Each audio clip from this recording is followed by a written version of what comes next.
Hi guys, and welcome back to my channel. If you're new here, thank you for coming and watching. Make sure you like and subscribe to my current subscribers. Thank you for coming back. You guys help me a great deal with bringing promotions to my channel. So today we are looking at this Central Machinery disc sander. It's a 12-inch, it's a 1.5 horse, 110 volts, and it's quite compact. Just wanted to give you guys a rundown a little bit of the sander itself. You have the motor intact right here with the shaft going all the way through to the disc itself. Over here they made it really nice. You got your housing and everything. Over here you have your receptacle for the on and off. Now I like that it's over here. It's easier to get to. It also has this key over here.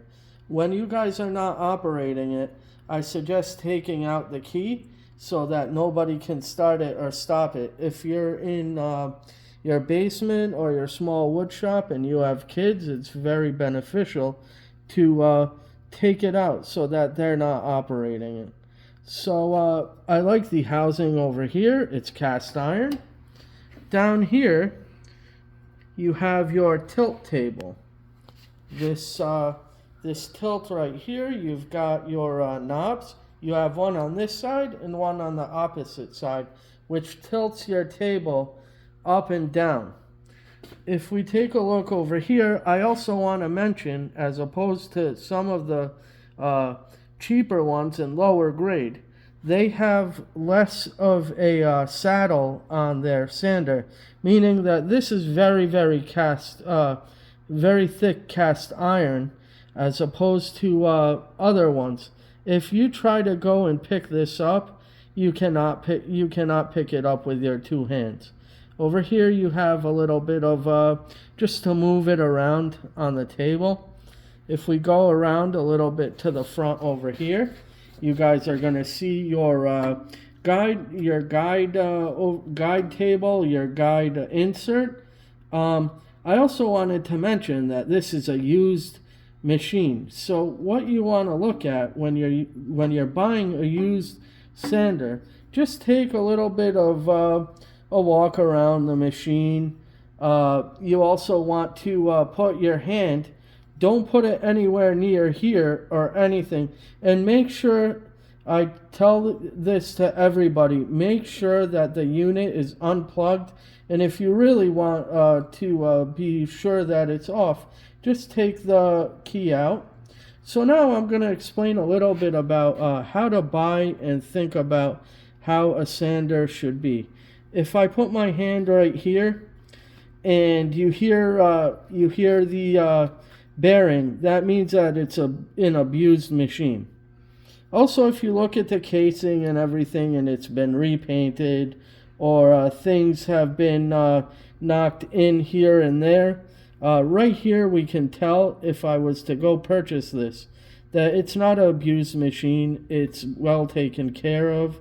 The slot is intact. The table has no gouges on it, with the exception of this right here. But this is dust, as you can see.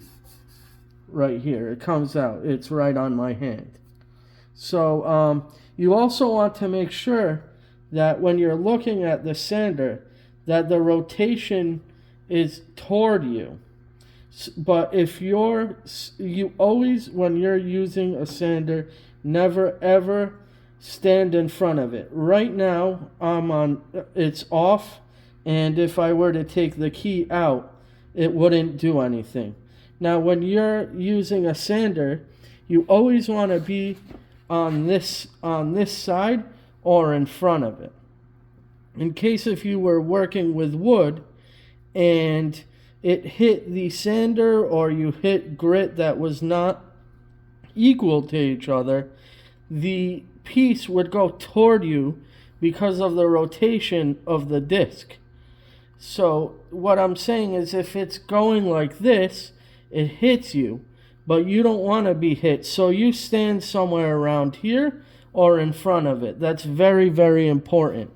You want to stand basically right here, and you want to have your hands free away from the sanding disc, in which also you have the guide, which you guys, some of the guides that they sell, Harbor Freight or any sander that company will have your guide. It also has the tilt on it. Some of them have the tilt, and you lock it in place while you're moving through with the piece of wood, whether you want to change the grits and so on and so forth. Right now we have a pretty heavy grit on it.